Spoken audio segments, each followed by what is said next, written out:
नमस्कार। Vivekananda institute of professional studies की इस कन्वोकेशन में उपस्थित देश के जाने माने हस्ती, कला संस्कृति जगत के भारत की परिचय, लोकसभा की सांसद आदरणीय श्रीमती हेमा मालिनी जी, इस इंस्टीट्यूट के आदरणीय chancellor doctor S C. Bhatt ji,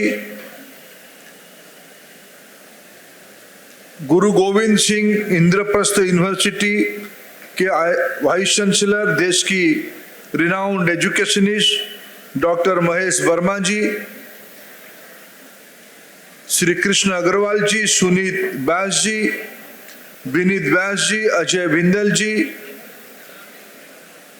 member of governing council of institute, directors, deans and faculty members, distinguished guests and parents, friends from media और मेरे प्रिय विद्यार्थी भाइयों और बहनों, कुछ दिन के बाद मेरे को लगता है कि मेरे इस इंस्टीट्यूट में जाने में अभी प्रिय विद्यार्थी भाई और बहन कहना अप्रोप्रिएट नहीं होगा, मेरे प्यारे बच्चे, क्योंकि मेरा बेटा बेटी भी इस उम्र तक आ गए और आपके साथ कहीं ना कहीं पढ़ते हैं। I am happy to be here at VIPS. My dear friend Siddhartha Mishra is also a dean here, and my another distinguished friend Mr. Singh, he is also a faculty member in media studies. मित्रों, मैं आज जिन parents यहाँ आए हैं, जिनकी बच्चे आज इस कन्वोकेशन में अपने कैरियर की एक नई जर्नी शुरू करेंगे, मैं आते आते थोड़ा स्टूडेंट्स की खुशी और पेरेंट्स की खुशी, थोड़ा डर, दोनों को आंखों में पड़ रहा था। पेरेंट्स इसीलिए खुश हैं कि उनकी जिम्मेवारी का एक हिस्सा आज पूरा हो गया।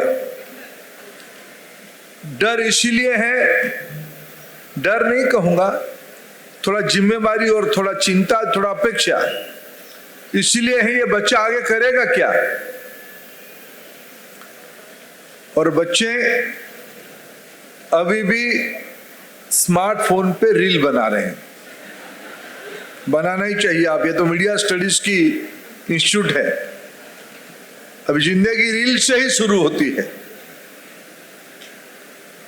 मैं इस एनर्जेटिक और डायनामिक कैंपस में आके खुद को आनंदित महसूस कर रहा हूं, और आप सब जो स्टूडेंट्स पढ़ रहे हो, मैं आप सबको बधाई देता हूं। अच्छे इंस्टीट्यूट हो इसीलिए पढ़ रहे हो, अच्छे संस्कार यहाँ आपको मिला है।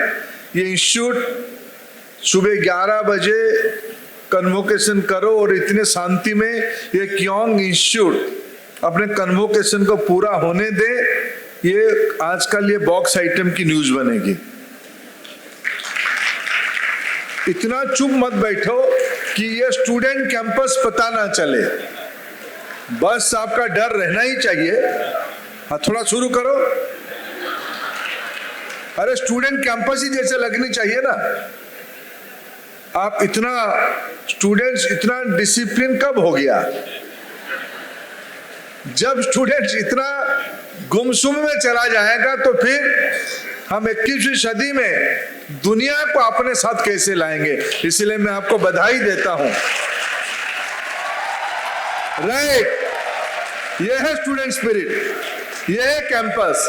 लेकिन बच्चे जो विशेष करके आज कन्वोकेशन में डिग्री हासिल कर लेंगे, ये उनकी आखिरी वाह है। लेकिन आज जो इस मीटिंग के बाद हेमा जी की स्पीच में और बाद में जाने के पहले जितना आज आनंद लेना मन में है उसको ले लेना।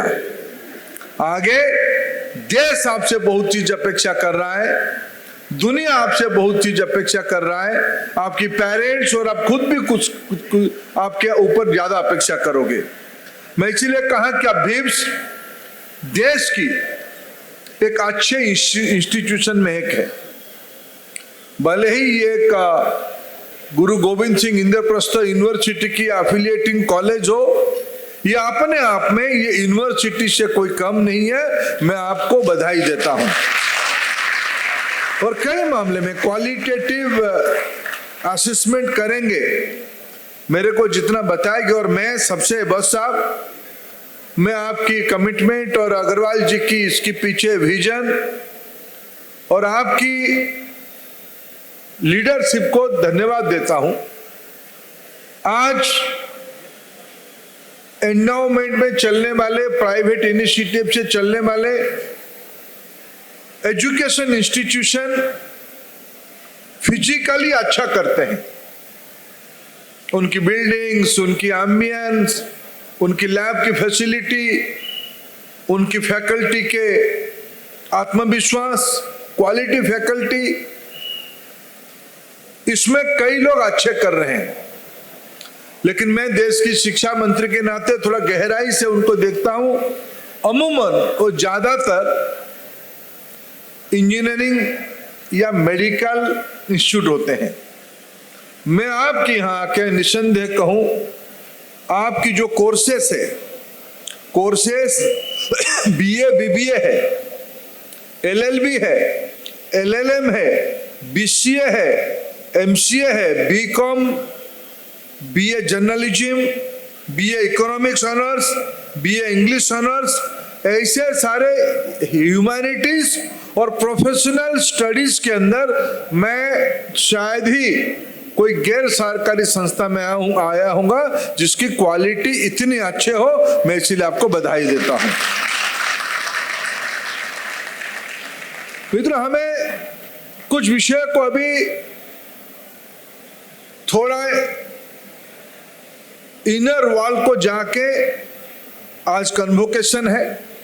मैंने कहा हम सभी की जिंदगी में, विशेष करके जो स्टूडेंट अपने एक अनुभव को लेके, अपना एक एक्सपीरियंस को लेके, अपना एक एनर्जी को लेके आज एक जिंदगी की दूसरी कदम तक पहुंचेंगे, दूसरी पड़ाव तक पहुंचेंगे, उस समय हमें, मैं आज ए पेरेंट, आज ए एल्डर ब्रदर, आज ए पब्लिक पॉलिसी प्रैक्टिशनर, आज ए सोशल एनालिसिस में मेरे मन में 2-3 बात आ रहा है। मैं उचित मानता हूं कि मैं आपके साथ ऐसे 2-3 विषय शेयर करूं। शुभेच्छा तो मेरा है ही आपके साथ। मित्रों, हम 21st सेंचुरी के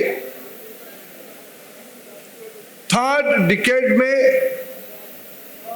आज 4th ईयर तक पहुंच गए। 100 साल पहले हमारे देश में, अरे 20th सेंचुरी में 1921 अनवर क्या क्या हुआ था, थोड़ा आप उसको, आप अनुभवी हो, आप समीक्षा किए होंगे, नहीं तो आज एक बार करना। शायद बस साहब वगैरह उसी जनरेशन के होंगे। आप 19 कितना है साहब? 25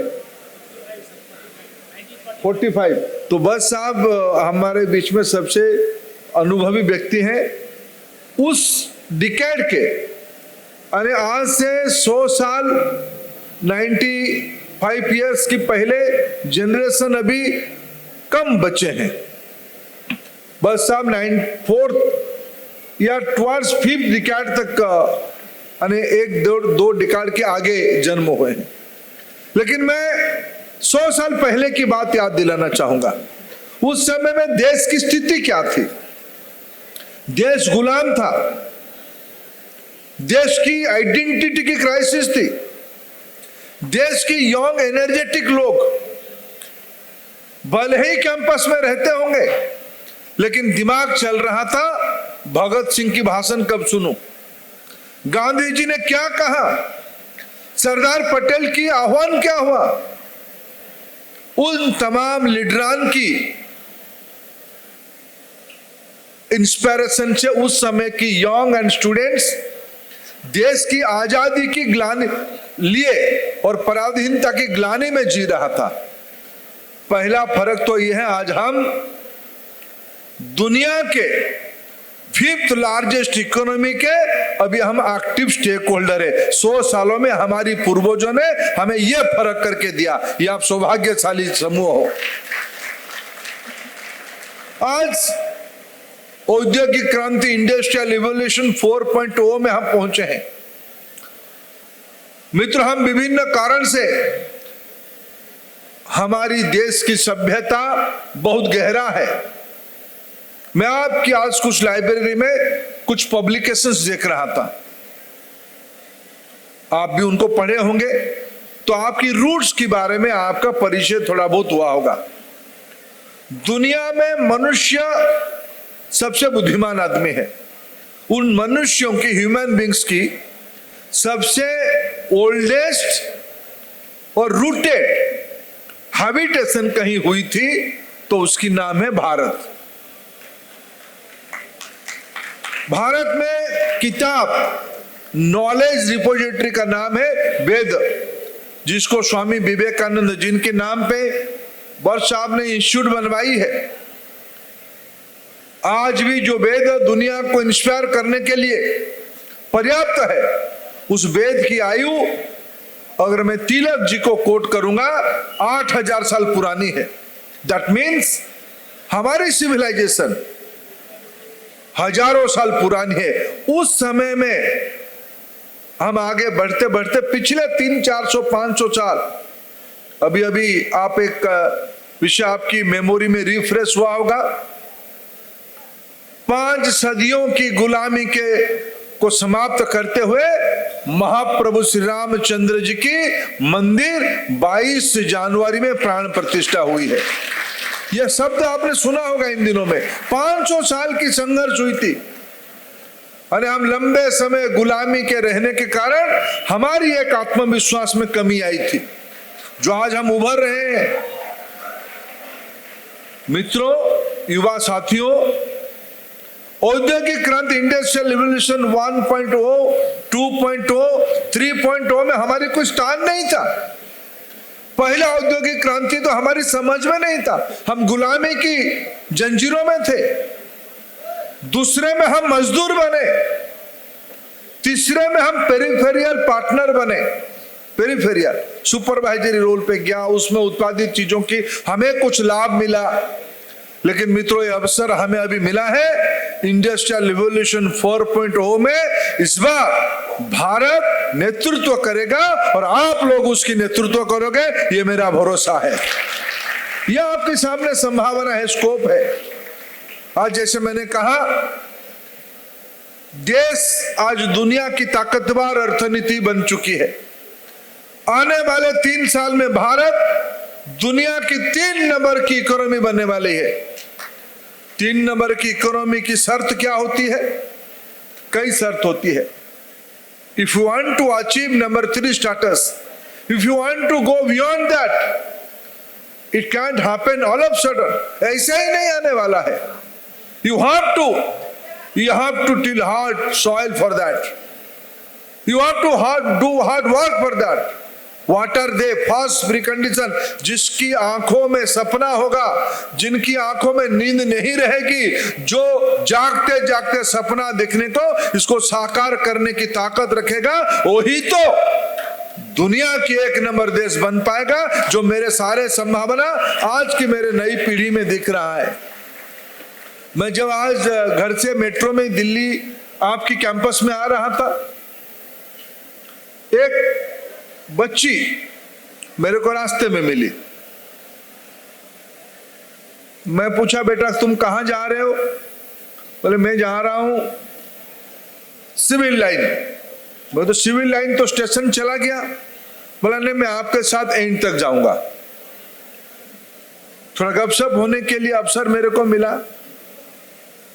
आप जैसे कहीं एक इंस्टीट्यूट में यूजी पढ़ने वाली बच्ची थी, मध्य वर्गीय परिवार की बच्ची थी, क्रिकेट खेलती है, कंप्यूटर साइंस की स्टूडेंट है। मैंने पूछा कि आपकी पॉकेट मनी कितनी है। पहले थोड़ा संकोच की, पहले हिसाब दे दिया 4000 तो मेट्रो में चली जाती है, बताने नहीं चाहती। थोड़ा मैंने और पूछा कितना खर्चा करते हो, 8000। कल नहीं, इतना नहीं करता हूं। मेरे मन में संतोष है कि हमारी देश की नई पीढ़ी जिम्मेवार है, अपने रिसोर्स के बारे में वो केयरफुल है। अमाउंट से मेरा कंसर्न नहीं था, मैं इंस्पायर था, मैं उत्साही था उसकी रेस्पॉन्सिबिलिटी से। मैं इतना नहीं खर्चा करता हूं, मैं मिडिल क्लास की बच्ची हूं और कॉन्फिडेंट थी। मैं आगे पूछा कहां रहना चाहोगे, थी उत्तराखंड की। मैंने पूछा उनको, बेटा कहां रहना पसंद करते हो, गांव में या दिल्ली में? मैं उसकी उत्तर सुन के आपके मन की उत्तर से मैं खुद को जोड़ता हूं। उन्होंने कहा दोनों जगह पे नहीं। तो कहां रहना चाहते हो? बोला जहां पोल्यूशन कम होगा और जहां सुविधाएं होंगी। गांव में सुविधा नहीं है, शहर में पोल्यूशन है। मैंने उसकी आंखों में एक नया दुनिया, कई जगह का नाम लिया उन्होंने। मैं रानीखेत में रहना चाहूंगा, नैनीताल में रहना चाहूंगा। मैं इसीलिए आपके सामने इस कहानी को बताया कि आज नई पीढ़ी में मेरे को उसी उम्र में कोई पूछता तो मैं इतना कॉन्फिडेंटली उत्तर नहीं दे पाता।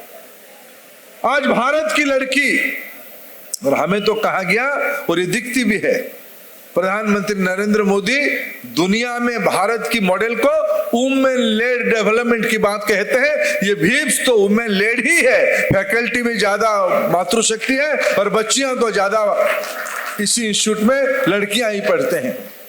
आज जिस देश में नई पीढ़ी की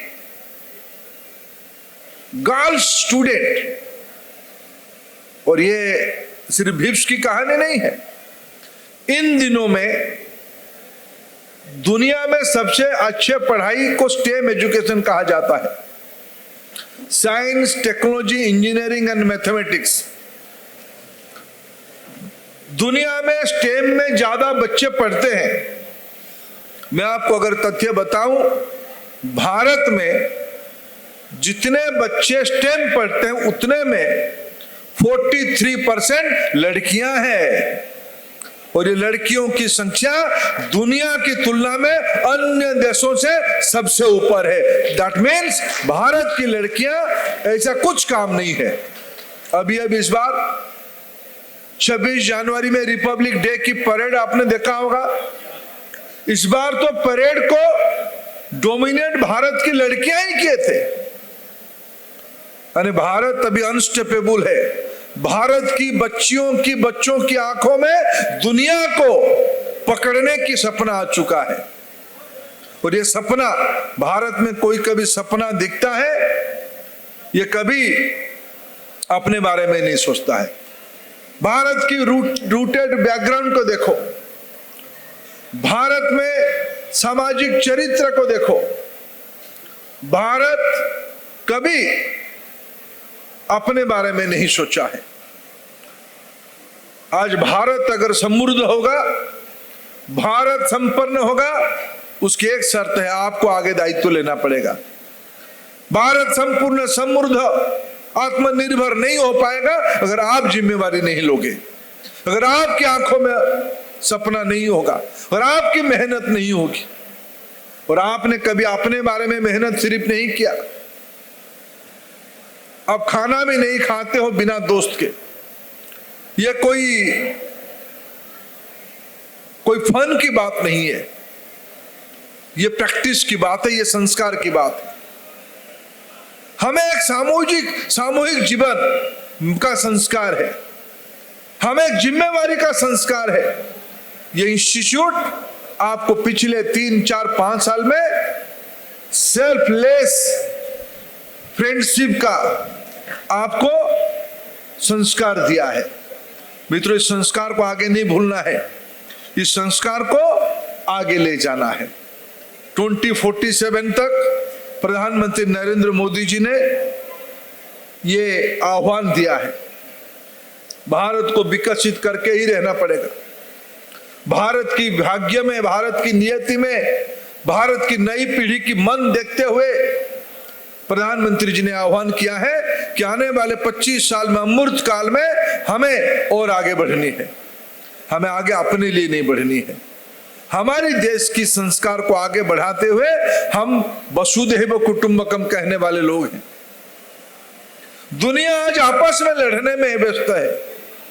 कहीं रशिया और यूक्रेन लड़ रहे हैं, विश्व के अन्य कोई देश दूसरे पड़ोसी से उलझ रहा है। हम ऐसे लोग नहीं है। हम तो दुनिया की कल्याण सोचने वाले लोग हैं, और विशेष करके दुनिया की जो अंडर प्रिविलेज लोग हैं। इस बार G20 को मेजबानी करने का भारत को अवसर मिला। मैं 2-3 फीचर उसके बारे में आपके सामने रखना चाहूंगा। उसकी थीम ने भारत में रखा है वसुधैव कुटुंबकम, दुनिया के सारे लोग एक परिवार है। हम अपने बारे में नहीं सोचे। हमने ग्लोबल साउथ को रिकॉग्नाइज किया। कौन है ये ग्लोबल साउथ? ग्लोबल साउथ दुनिया के गरीब देशों की समूह की नाम है ग्लोबल साउथ। भारत ने ऐसे लोगों को बुला के कहा G20 में बड़े लोग बैठेंगे, हम आपकी प्रतिनिधित्व करेंगे बड़े देशों के सामने। सिर्फ बड़ों बढ़ने से नहीं होगा, सभी को बढ़ने से होगा। इसीलिए आपकी अपेक्षा भी बताओ। भारत ने अफ्रीकन यूनियन को G20 की परमानेंट मेंबरशिप दिलाई। ये भारत है मित्रों। उस कुल के, उस परंपरा के हम सब अनुयायी है। विवेकानंद जी ने अमेरिका में शिकागो में जाके इसीलिए नाम कमाया। उन्होंने एक ही शब्द कहा, दुनिया की बाकी उपासना पद्धति, विचार पद्धति के लोग जब कहते थे my thought process is the supreme in the humanity, Vivekananda ji ने कहा मेरे विचार कहता है सभी के विचार श्रेष्ठ है। All thought process are above of everything, all are great. ये विवेकानंद जी की संस्कार है, और आप तो विवेकानंद जी के नाम से चलने वाले संस्था हो। मेरे आपको शुभेच्छा है। आने वाले दिनों में आपकी आंखों में और सपना बढ़े और ऊंचाई तक आप जाएं। आप सिर्फ अपने बारे में नहीं, देश के बारे में, दुनिया के बारे में, विकसित देश के बारे में जिम्मेवारी आप लोगे। आप अगर जिम्मेवारी लोगे मित्रों, इस समाज में अधिकार मांगने वाले लोग बहुत हैं। एंटाइटलमेंट के पीछे बहुत लोग हैं, हमें मिलनी चाहिए, वो सही भी है। लेकिन मित्रों, अधिकार तब तक किसी की सुरक्षित नहीं होगी उसके लिए अगर कोई जिम्मेवारी नहीं लेगा। एक व्यक्ति जिम्मेवारी लेगा, कर्तव्य करेगा, दायित्व लेगा, तो 10 लोगों की अधिकार पूर्ति होगी। मैं भीप्स की आज की इस कन्वोकेशन में उपस्थित विद्यार्थियों को शुभेच्छा देते हुए देश के एक नागरिक के नाते मेरी अपेक्षा आपके सामने रख रहा हूं। दायित्व लेना पड़ेगा। देश को 2047 तक डेवलप बनानी पड़ेगी। डेवलप भारत को इसलिए बनानी पड़ेगी विश्व में न्यू ऑर्डर बरकरार हो। 21st सेंचुरी में ये लिखा हुआ है कि there will be new order. हर एक संधिक्षण के बाद, हर एक कालखंड के बाद एक न्यू ऑर्डर आता है। भारत की नेतृत्व में इस बार नया ऑर्डर आना तय है, और आप उसकी कैप्टनशिप करोगे। और मैं आपसे क्षमा चाहूंगा, मैं आज बाहर राज्य में जाने का पूर्व निर्धारित योजना के कारण मेरे सौभाग्य नहीं होगा मैं आपके साथ पूरा समय बिताऊं। फिर मैं आपको एक बार आज की इस विशेष मुहूर्त में आपकी जिंदगी की, आपकी पेरेंट्स की जिंदगी की और इस इंस्टीट्यूट की जिंदगी की शुभेच्छा देते हुए आपसे विदा लेता हूं। धन्यवाद।